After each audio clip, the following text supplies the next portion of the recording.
TV6 news network में आपका स्वागत है। आप देख रहे हैं प्राइम डिबेट। मैं हूं आपके साथ गीतू चौहान। जब शांति की बात होती है तो यूनाइटेड नेशंस का नाम सबसे पहले आता है।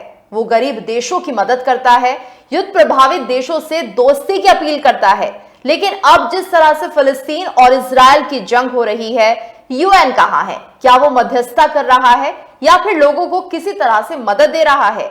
हाल ही में यूनाइटेड नेशंस सिक्योरिटी काउंसिल की 90 मिनट लंबी बैठक हुई, जिसमें ताजा युद्ध पर चर्चा हुई। 15 देशों ने मिलकर हमास को बुरा भला कहा और इजराइल से शांति की अपील की। इससे ज्यादा कुछ नहीं हो पाया। उनकी अपील हवा में लटक कर रह गई और इधर जंग और ज्यादा भीषण होती जा रही है। यहां तक कि पड़ोसी और दूर दराज के देश भी आग में घी डालने में जुट गए हैं। आज चर्चा इसी मुद्दे पर, लेकिन उससे पहले आपसे अनुरोध है कि आप TV6 न्यूज नेटवर्क को सब्सक्राइब करें, लाइक करें और शेयर करें।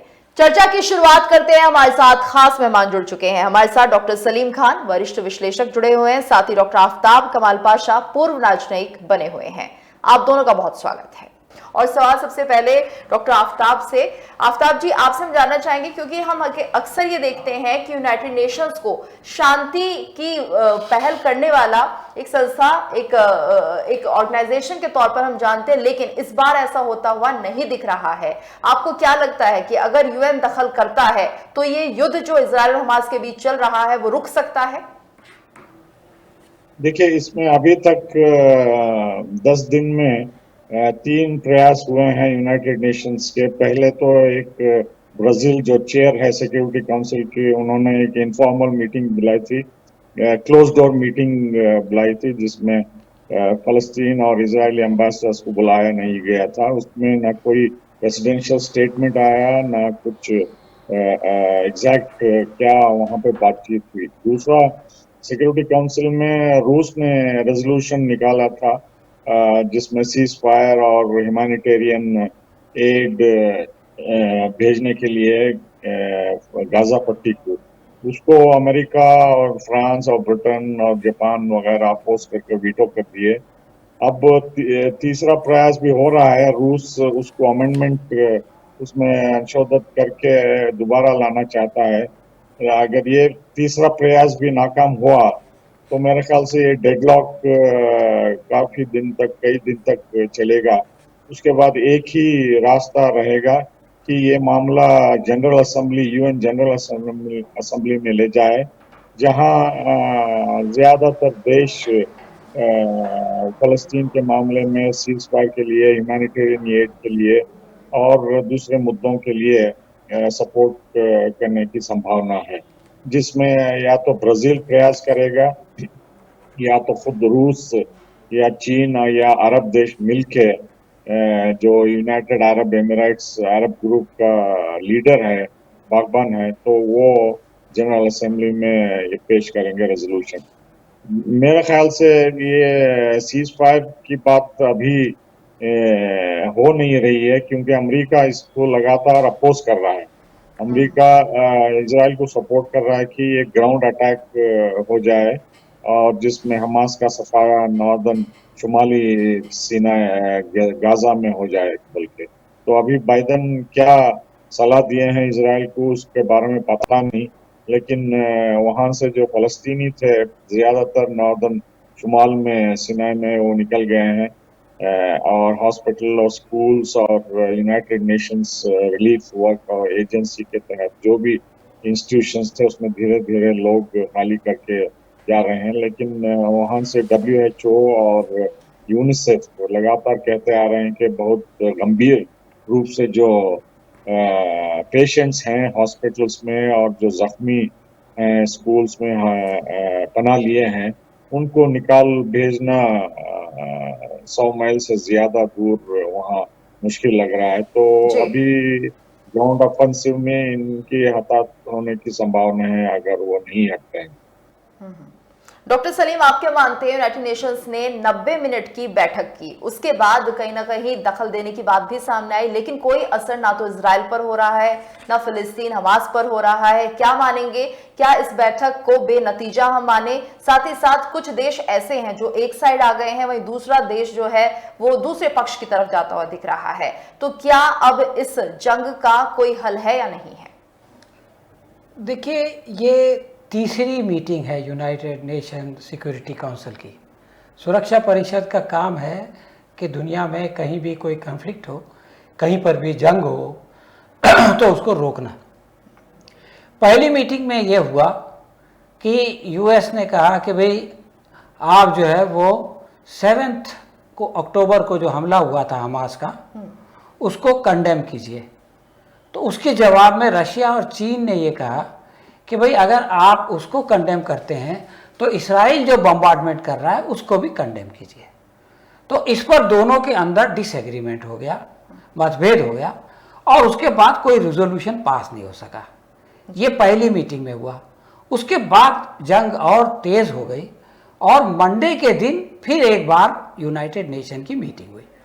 उस मीटिंग में क्या हुआ कि रशिया की तरफ से एक प्रपोजल आया जी, और रशिया की तरफ से प्रपोजल आया कि भाई युद्ध विराम होना चाहिए और ह्यूमैनिटेरियन एड के लिए रास्ता खोलना चाहिए।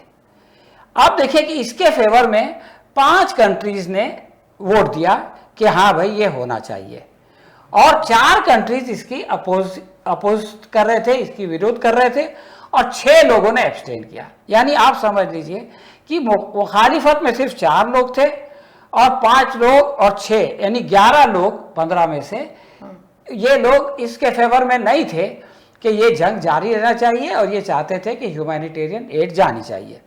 उस वक्त यूएस और यूके इन दोनों ने इसको फेल किया, और उनका आर्ग्यूमेंट ये था कि साहब 7 अक्टूबर के अटैक को आप लोग कंडेम नहीं कर रहे हैं।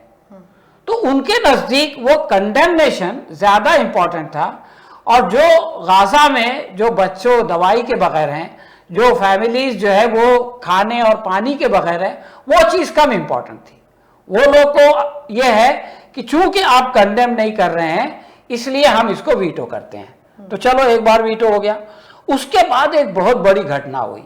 वो बड़ी घटना ये थी कि रशिया ने इसराइल ने एक सबसे बड़े हॉस्पिटल के ऊपर बम्बार्डमेंट कर दिया, और बम्बार्डमेंट करने के उसमें 500 से ज्यादा लोग उसमें शहीद हो गए, मर गए।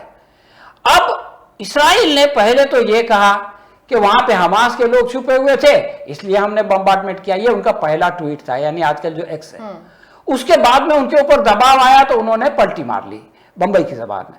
उन्होंने कहा कि साहब वो तो उन्हीं का, हमास का ही रॉकेट जाके वहां पे गिर गया जी। लेकिन उसके बाद सारी दुनिया ने इसराइल को कंडेम किया। खासतौर से यूके के जो अपोजिशन लीडर है कॉर्बिन, उन्होंने बहुत ही क्लियर वर्ड में कहा कि आज की दुनिया में, आज के तारीख में भी अगर कोई आदमी, लेकिन सर जो बाइडेन तो समर्थन करते हुए दिखाई दिए। उन्होंने कहा कि जो इजराइल कह रहा है कि गाजा के हॉस्पिटल पे हमला नहीं किया, वैसा नहीं हुआ। तो इसे आप किस नजरिए से देखते हैं? नहीं, ये मेरी बात मैं पूरी कर लूं, उसके बाद जो है वो इस पर भी आते हैं। हुआ ये कि ये जो हमला हुआ तो पूरी दुनिया, पूरी जो मुस्लिम राष्ट्र हैं, कनाडा है, यूके है, यूके के अपोजिशन लीडर, उन सब ने जो है उसकी मुखालिफत की। अब दोबारा यूनाइटेड नेशन का एक मीटिंग हुई, जो अभी ताज़ा मीटिंग है जिसका हवाला आपने दिया।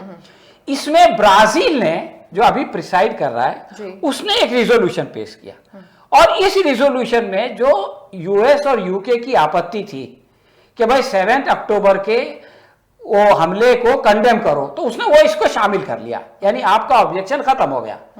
और फिर रशिया ने, जो इसराइल ने हमला किया, उसको कंडेम नहीं किया, यानी वो सारी जो इनके एतराज थे उसका ख्याल रखा गया। इसके बावजूद आप ये देखें कि 12 कंट्रीज ऐसे हैं जिन्होंने कहा कि ह्यूमैनिटेरियन ग्राउंड पे पॉज होना चाहिए और एड के लिए फुल एक्सेस दिया जाना चाहिए। 12-15 में से 12 जी। और 2 लोगों ने एब्सटेन किया, रशिया ने और ब्रिटेन ने, लेकिन यूएस ने फिर उसको वीटो कर दिया। और अब वीटो करने के लिए वो लोग एक नई चीज लाए। अब वो ये कह रहे हैं कि आप इसमें ये लिखो कि इसराइल को सेल्फ डिफेंस का हक है। भाई सवाल ये है कि इसराइल इन बच्चों को मार के, 1000 बच्चों को मार के कौन सा सेल्फ डिफेंस कर रहा है? औरतों को मार के कौन सा सेल्फ डिफेंस कर रहा है? ये तो एक मास पनिशमेंट है जो इसराइल कर रहा है, इसको कंडेम करना चाहिए। इसके बजाय ये लोग इसराइल को बचाने के लिए ये कह रहे हैं कि आप जो है वो इसराइल के सेल्फ डिफेंस के हक को उसमें लिखो, और अगर आप नहीं लिखेंगे तो हम इसको वीटो कर देंगे। इसका सीधा साधा मतलब ये है कि अमेरिका ये नहीं चाहता कि ये जंग रुके। अमेरिका ये चाहता है कि इसराइल जो क्रूएलिटी दिखा रहा है, जो बर्बरियत कर रहा है, वो जारी रहे। और जो आपने अभी पूछा कि बाइडेन साहब वहां आए और वो लोगों से चिकनी चपड़ी बातें कर रहे हैं। वो अम्मान के अंदर, जॉर्डन के अंदर जो है वो एक मीटिंग करने वाले थे, जिसमें महमूद अब्बास और ये सीसी मिस्र के और ये शाह खुद जॉर्डन के, ये उसमें पार्टिसिपेट करने वाले थे। लेकिन उन लोगों ने इस हमले के बाद उस मीटिंग को कैंसिल कर दिया। यानी आप समझ लीजिए कि जो बाइडेन का जो दौरा था वो अपने मकसद में फेल हो गया। लेकिन फिर भी उनकी अकड़ जो है वो यूनाइटेड नेशन में चालू है, और वो लोग वीटो कर करके इसराइल को मौका दे रहे हैं कि वो गजा के लोगों पर जो है वो जुल्म करे और बमबारी करे।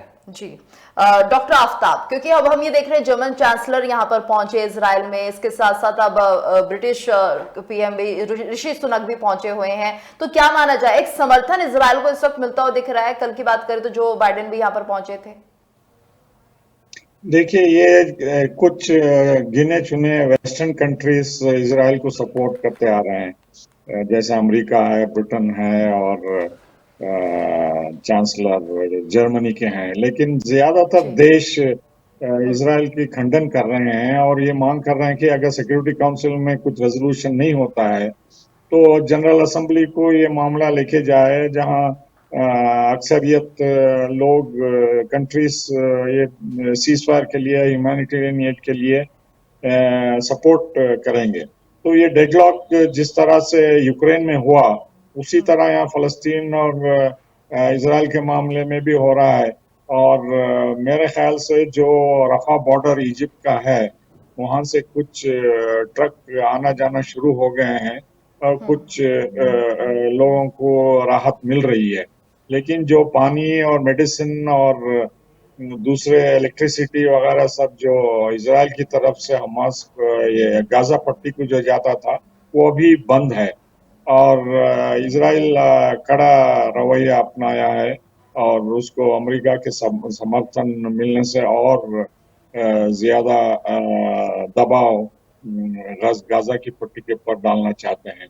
और वहाँ गंभीर हालत हो गए हैं कि लोग पानी को मोहताज हो गए हैं और जो मेडिसिन क्रिटिकल पेशेंट्स को होना चाहिए वो भी नहीं है। और बिजली, सबसे बढ़ के बिजली, जो लोग हॉस्पिटल्स में हैं, जो डायलिसिस पे हैं, जो सर्जरी ऑपरेशन करने को थिएटर में बिजली नहीं है वगैरह सब, हजारों की तादाद में जो जख्मी हुए हैं, 12,000 से ज्यादा फलस्तीनी 12 दिन की बमबारी में जो जख्मी हुए हैं, बच्चे जो जख्मी हुए हैं, वो बहुत बुरी हालत में हैं।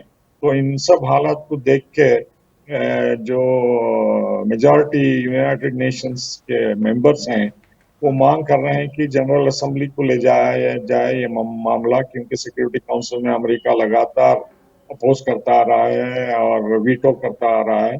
और एक दो दिन में मेरे ख्याल से ये मामला सिक्योरिटी काउंसिल से हाथ से निकल जाएगा और सीधा जनरल असेंबली में जाएगा, जहां पे पूरे लोग जो भी शामिल होना चाहते हैं एड में, इजिप्ट के थ्रू शायद या जॉर्डन के थ्रू वहाँ मुहैया कराना शुरू करेंगे, मेरा ये मानना है। लेकिन जिस तरीके से इजराइल ब्लॉकेड बनाए रखा है उससे साफ जाहिर होता है कि उसके इंटेंशंस, उसके इरादे इतने खतरनाक हैं कि वो दूसरा नकबा वहाँ इम्प्लीमेंट करना चाहता है और आधे से ज्यादा गाजा में फलस्तीनियों को वहाँ से भगा के मिस्र में पनाह लेने के लिए मजबूर कर रहा है वो। और कतार और मिस्र पे दबाव डाल रहे हैं कि वहाँ कैंप्स बनाए जाए। और ये 12 लाख से ज्यादा जो फलस्तीनी नॉर्दर्न शुमाली गाजा से जो भागे हैं अपने घरों को और फैमिलीज को सब छोड़ के, उनको वहाँ पनाह दी जाए। लेकिन मिस्र का और कतर का मानना है कि ये नामुमकिन है और एक बार अगर गाजा की पट्टी से फलस्तीनी छोड़ के निकलते हैं तो शायद इजराइल उसको दोबारा उनको आने वापस नहीं देगा। तो ये दूसरा एक्सोडस होगा या नकबा होगा जो 48 के बाद हुआ, जिससे हजारों की तादाद में गाजा की पट्टी में पनाह लिए, और वही रिफ्यूजीज अब दोबारा उनको मजबूर किया जा रहा है कि वो अपने रेफ्यूजी कैंप से या घरों से भाग निकले और मिस्र की तरफ जाएं। ये जी। नामुमकिन है, और मिस्र बहुत कड़ा रवैया अपनाया है कि वहाँ फलस्तीनियों को पनाह नहीं दी जाएगी, और जॉर्डन भी मना किया है अपने इनको रेफ्यूजी को रिसीव करने के लिए। जी। तो मतलब ये हुआ कि जो यूनाइटेड नेशंस बेसिक रोल जो है, अमेरिका एक मुल्क से पूरा पैरालाइज हो गया है। इंटरनेशनल सिक्योरिटी जिसका प्राइमरी रिस्पांसिबिलिटी है यूएन सिक्योरिटी काउंसिल का, अमेरिका लगातार उसको वीटो करके पैरालाइज करके ये ह्यूमैनिटेरियन क्राइसिस जिसको कहते हैं, लाखों के बाशिंदे फलस्तीनी मोहताज हो गए हैं, मजबूर हो गए हैं, और उन पे सरासर दिन रात जुल्म हो रहा है बमबारी से और ब्लॉकेड से। जी, लेकिन सर एक बात ये भी सामने आ रही है कि अब जो अमेरिका है वो मदद करना चाहता है, गाजा में जो फिलिस्तीनी है उनकी मदद करना चाह रहा है, और शायद किसी राहत राशि देने की बात भी कही गई है अमेरिका की तरफ से। जी, राहत राशि सिर्फ कुछ ट्रक लेके जा सकते हैं मिस्र के रफा बॉर्डर से, लेकिन जो कनेक्टिविटी है रफा और इजराइल के साथ सालों से बनाई हुई है, पानी के पाइपलाइन, इलेक्ट्रिसिटी ग्रिड्स और रोड्स वगैरह सब, पूरा वहाँ का मेडिसिन इजराइल से आता है। बिजली, पानी, हर एक चीज जो इस्तेमाल करते हैं 90% से ज्यादा सामान इजराइल से आता है। वो रुक गया है। सिर्फ अमेरिका इजराइल के ऊपर प्रेशर डाल के, दबाव डाल के इसको ब्लॉकेड को हटा सकता है, जिससे फलस्तीनियों की जान बच सके। मिस्र से कुछ ट्रक कैंप्स लाए हैं, ब्लैंकेट्स लाए हैं और मेडिसिन कुछ लाए हैं। वो इमीडिएटली वहाँ यूज नहीं कर सकते, इस्तेमाल नहीं कर सकते। तो बिजली, पानी और मेडिसिन और फूड, ग़िज़ा, उसकी बहुत जरूरत है। लोग बेचैन हैं, और भूखमरी और पानी नहीं होने की वजह से और क्रिटिकल इलेक्ट्रिसिटी नहीं होने की वजह से बहुत लोग हताहत हो जाएंगे, शहीद हो जाएंगे। बिल्कुल, यानी जो फिलिस्तीनी गाजा में रह रहे हैं वो इस वक्त बहुत ही बदतर हालत में हैं। डॉक्टर सलीम, आप क्या मानते हैं अब उनके पास रास्ता क्या बचता है? क्योंकि जिस तरह से डॉक्टर आफ्ताब कह रहे हैं कि वहां पर ना तो खाने के लिए कुछ मिल रहा है, ना पानी है, ना बिजली है, ना मेडिसिन है, और दूसरा अगर ये फिलिस्तीनी जहां गाजा वाले जो कि अटैक हो रहा है इसराइल की तरफ से, अगर ये मिस्र या फिर जॉर्डन में जाना चाहते हैं तो वहां के जो देश है उन्होंने भी मना कर दिया है कि वो इनको अपने देश में एंट्री नहीं देंगे। अब रास्ता क्या बचता है ऐसे लोगों के लिए? देखिए, ये तो कोई सलूशन ही नहीं है कि मेरे घर के बाहर आके एक आदमी खड़ा हो जाए और वो बोले कि तुम यहां से निकलो, और वो दूसरे को ब्लेम करे कि तुम दरवाजा खोल के इनको अपने घर में क्यों नहीं लेते। पहला सवाल ये है कि इसराइल को ये राइट किसने दिया कि गाजा वालों को बोलो कि वहां से निकले? इसराइल वहां पर जो है वो इंट्रूडर, इसराइल का वो देश नहीं है, वो फिलिस्तीनियों का देश है। इसराइल कौन होता है ये बोलने वाला कि तुम यहां से निकलो, और इजिप्ट को ब्लेम करने वाला कि तुम आपका? इसराइल तो ये चाहता ही है कि सारे वहां से निकल जाएं फिलिस्तीनी, और उस जमीन पर कब्जा करके वहां जो है वो दुनिया भर को सेटलर्स को बुला करके बिठाए। हालात सर अब ऐसे ही बनाए गए नहीं, हालात देखिए, मैं बताऊं, हालात ऐसे नहीं बनाए गए हैं। सारी दुनिया ये कह रही है कि वहां पर मदद भेजने के लिए रास्ता खोलो। उसके रास्ते में रुकावट कौन पैदा कर रहा है? उसके रास्ते में रुकावट पैदा कर रहा है यूएस। अभी आपने एक सवाल पूछा था कि इसराइल के लिए समर्थन बढ़ रहा है। मैं आपसे यह कहना चाहता हूं कि मंडे के दिन इसराइल के फेवर में यूनाइटेड नेशन की सिक्योरिटी काउंसिल में 4 कंट्रीज थे। वेडनेसडे के दिन 1 बच गया, यानी 15 में से 14 लोग इसराइल के साथ नहीं है, 2 एब्सटेन कर रहे हैं और 12 फिलिस्तीन को सपोर्ट कर रहे हैं, इसराइल की मुखालिफत कर रहे हैं। तो समर्थन तो बढ़ रहा है पैलेस्टीन के उसमें। और आप ये भी देखिए कि जो लोग इसराइल की सपोर्ट कर रहे हैं वो कौन लोग हैं? जर्मनी, जिसने कि हॉलोकॉस्ट किया, जिसने पिछली सदी में सबसे ज्यादा यहूदियों को मारा, आज वो यहूदियों का हमदर्द बन गया।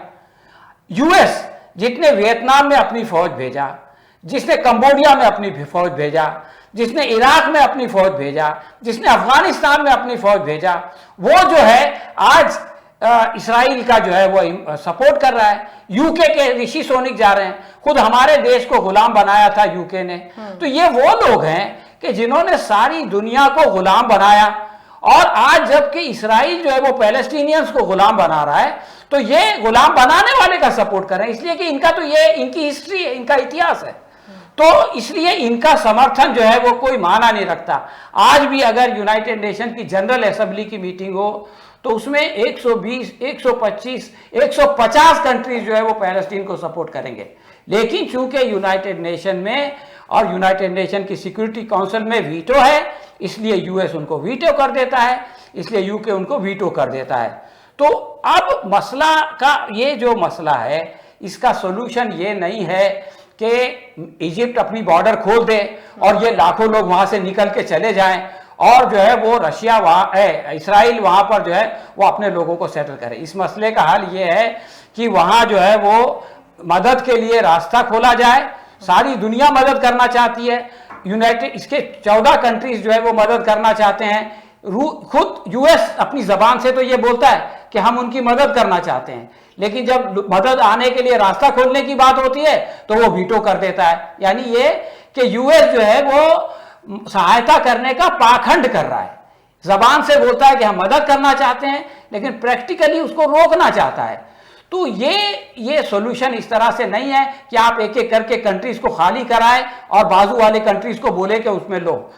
आज नहीं तो कल अगर इन लोगों ने इस तरह से उस रास्ते को नहीं रोका तो दुनिया की कंट्रीज जो है उस रास्ते को खोल देगी अपनी ताकत से। इनकी दादागिरी अब ज्यादा दिनों तक चलने वाली नहीं है। आप लोगों को इस तरह से घेर के मार नहीं सकते। दुनिया उसकी मदद करना चाहती है, मैं भूखा हूं, आप मेरी मदद करना चाहती हैं, ये आके खड़े हो जाते हैं अभिमन्यु साहब कि नहीं मैं मदद करने नहीं दूंगा, आप इनको अपने घर लेके जाओ। तो इस तरह की गुंडागर्दी जो है वो दुनिया में नहीं चल सकती, और इस तरह की गुंडागर्दी को बर्दाश्त नहीं करना चाहिए।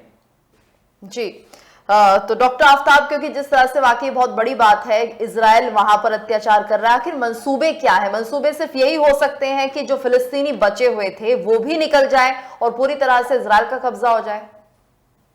जी, जो नेतन्याहू के तहत जो गवर्नमेंट है वहाँ एक्सट्रीम राइट विंग के हैं, जो सेटलर्स वेस्ट बैंक में हैं वहां से हैं आधे से ज्यादा मिनिस्टर्स, और वो ये चाहते हैं कि पूरा शुमाली गाजा उसको खाली करके, बमबारी करके, जो हमास के टनल्स हैं, इंफ्रास्ट्रक्चर है, उसको सब निस्तो नाबूद करके वहाँ इजरायली सेटलमेंट्स बनाए जाए और ये भी फिलिस्तीनी को वापस आने ना दिए बोल के इनका ये एजेंडा है। और ये ओपनली बोल रहे हैं, खुलेआम बोल के जा रहे हैं कि हम किसी भी हालत में फिलिस्तीनी को नॉर्थन शुमाली गाजा में आने नहीं देंगे। वो पूरा हमारे कब्जे में रहेगा, मिलिट्री कब्जे में रहेगा, और सेटलमेंट्स बनाएंगे ताकि दोबारा जो अक्टूबर 7 को हमला हुआ उस तरीके का कोई हमला होने नहीं देंगे आगे बोल के इनका ये मंसूबा है।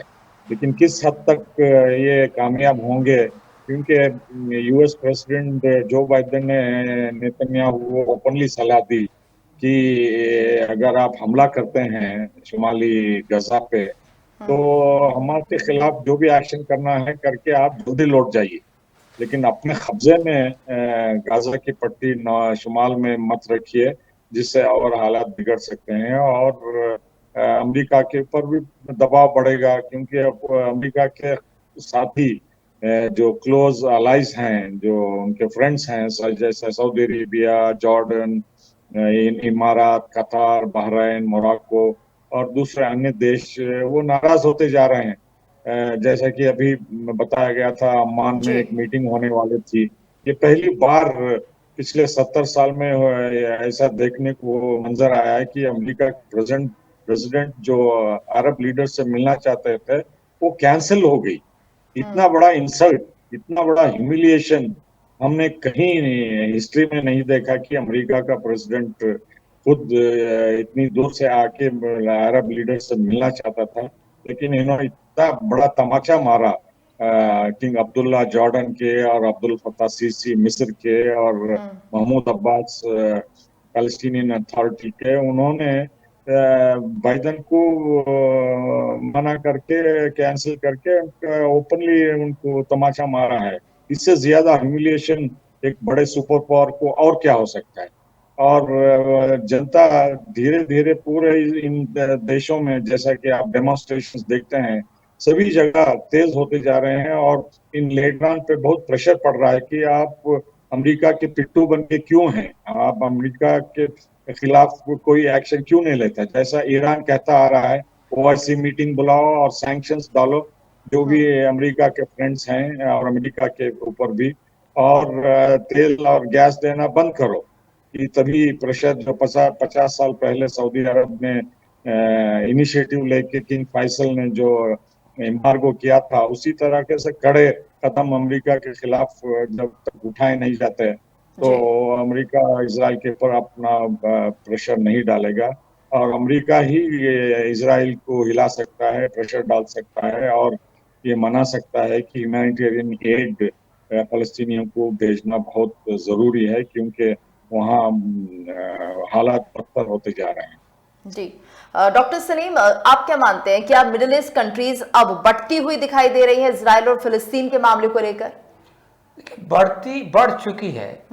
ये जो सिचुएशन थी, जो 7 अक्टूबर का मामला हुआ, उसके बाद लोग जो है वो खुल करके फिलिस्तीन का सपोर्ट करने से हेजिटेट कर रहे थे जी।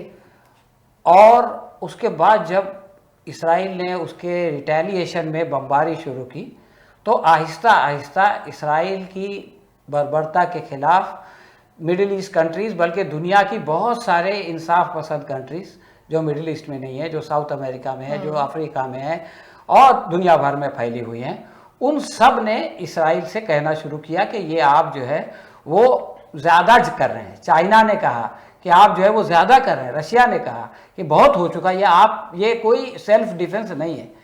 लेकिन ये जो हॉस्पिटल की घटना हुई, आप ये देखें कि हमारे प्रधानमंत्री ने 7 अक्टूबर के बाद जो ट्वीट किया था, यानी आजकल उसको एक्स कहते हैं, उसके बाद कल दोबारा एक्स किया और उन्होंने कहा कि ये जो अस्पताल पे हुआ ये बहुत गलत है।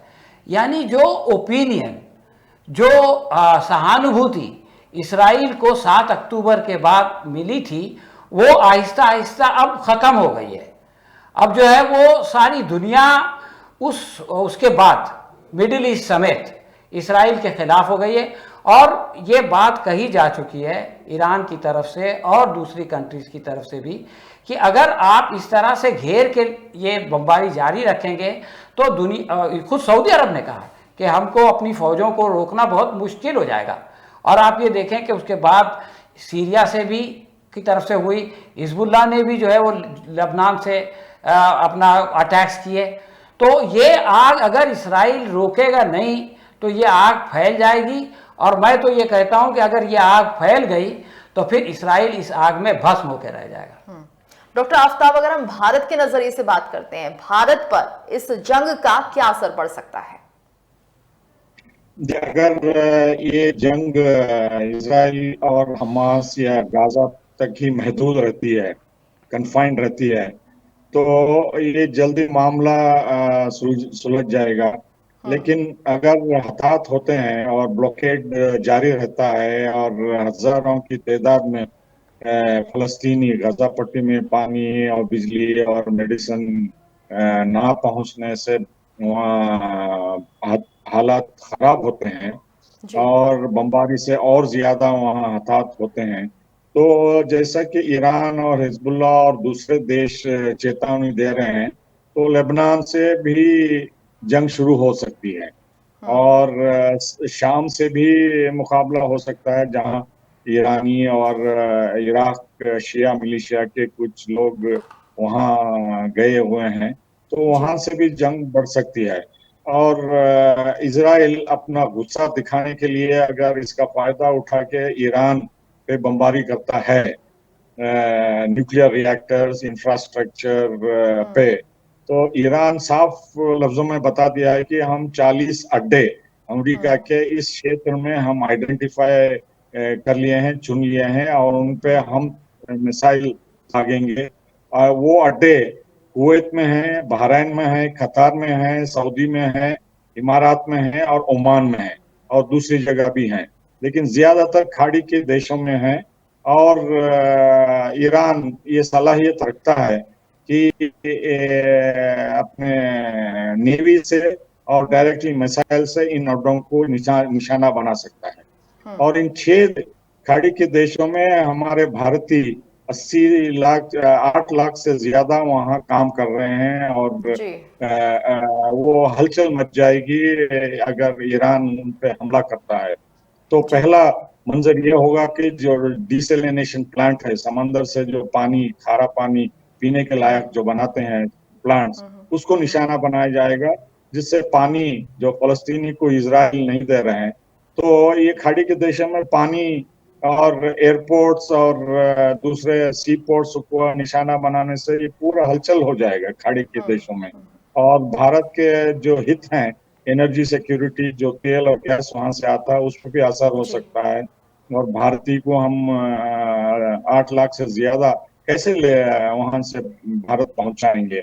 और हमारे जो इंटरेस्ट हैं दूसरे ट्रेड, इन्वेस्टमेंट्स और बहुत सारे स्टडीज इंटरेस्ट हैं, बहुत बड़ा असर पड़ सकता है, भारत पर भी पड़ेगा। और जिस तरह से आप बता रहे हैं, अगर ईरान युद्ध छेड़ देता है और टारगेट कर रखा है उसने अमेरिका के 40 स्थानों को, तो और भी ज्यादा खतरनाक हो सकता है। डॉक्टर सलीम, इस समय इतना ही आपसे चाहूंगी कि सिर्फ 1 मिनट में आप भी बताइए कि अगर ऐसा होता है तो क्या हम ये माने तीसरे विश्व युद्ध की आहट है? तीसरे विश्व युद्ध की आहट तो मुझको नहीं महसूस होती, इल्ला ये कि इसराइल जो है वो मस्जिद अक्सा के ऊपर कोई मामला करे। लेकिन भारत के ताल्लुक से जो आपने सवाल किया, उस पर मैं छोटी सी रोशनी डालना चाहता हूँ। भारत की एक परंपरा है, जिस वक्त ये इसराइल बन रहा था उस वक्त भारत भी अपनी आज़ादी की जंग लड़ रहा था। तो भारत के जो नेता थे, जो आज़ादी की जंग में महात्मा गांधी सबसे आगे थे, तो उन्होंने उस वक्त भी जो है वो फिलिस्तीनियों का साथ दिया था। उन्होंने कहा था ये फिलिस्तीनियों का है, इसराइल का इस पर कोई हक नहीं है। और ये परंपरा जारी रही अटल बिहारी वाजपेयी तक। उनके ज़माने में जब दूतावास खुला तो भी उन्होंने कहा कि हम, इसका मतलब ये नहीं है कि फ़िलिस्तीन का जो हक है उससे हम दस्तबरदार हो रहे हैं, हम आज भी उसके सपोर्टर हैं। और आपको मैं बताऊं, पिछले साल भी हमारी मोदी सरकार ने एक लेटर निकाला था पैलेस्टाइन डे के दिन, और उस दिन भी ये बात कही गई थी कि पैलेस्टीन का जो राइट है उसका जो उसके हम समर्थक हैं और 2 नेशन थियरी के समर्थक हैं। ये 2022 की बात है। तो भारत जो है वो इस पूरे प्रोसेस में मजलूम के साथ खड़ा है, जालिम के साथ नहीं खड़ा है। ये हमारी एक नैतिक पोजीशन थी जी। लेकिन इस बार जब पहली बार जो पहला ट्वीट आया, उसके बाद ये हो गया कि हम एक साइड जाके खड़े हो गए, यानी जालिम के साथ जाके खड़े हो गए। पहले भी हम एक साइड खड़े थे लेकिन मजलूम के साथ खड़े थे, अब हम जाकर के जालिम के साथ खड़े हो गए। उसके 1 हफ्ते बाद जो हमारा एक्सटर्नल अफेयर्स मिनिस्टर के जो वो हैं, प्रवक्ता है, उन्होंने इसको बैलेंस किया। उन्होंने कहा कि भारत की अब भी वही नीति है और हम जो है 2 नेशन थियरी और दोनों के को एग्जिस्टेंस के हामी हैं, और हम चाहते हैं कि ये बातचीत के जरिए से ये काम। तो एक तो असर ये होगा कि अगर हम एक साइड हो जाएंगे तो जो हमारी ये पूरी परंपरा है जिसके लिए भारत पूरी दुनिया में जाना जाता है, यूक्रेन में भी हमने एक न्यूट्रल होकर के इस मसले को हल करने की कोशिश की, हमारी वो पोजीशन जाएगी। दूसरी जो छोटी चीज़ है वो ये है कि आज जो हमारे बड़े बड़े बिजनेस पार्टनर्स हैं वो मुस्लिम कंट्रीज हैं। अगर मुस्लिम जो सरकारें हैं वो भी इसराइल के साथ चली जाए तो भी कंज्यूमर तो आम आदमी है, अगर उसको ये महसूस होगा कि हम लोग रशिया के सपोर्टर्स हैं तो हमारा बहुत सारा प्रोडक्ट जो है वो बिकना बंद हो जाएगा और हमारी जो इकोनॉमी है उसको बहुत बड़ा धक्का लगेगा। मोदी जी जब भी सऊदी अरब गए तो इनका बड़ा मान सम्मान हुआ, यूएई गए तो उनकी बड़ी जो है वो गुणगान हुआ, महिमा मंडन हुई।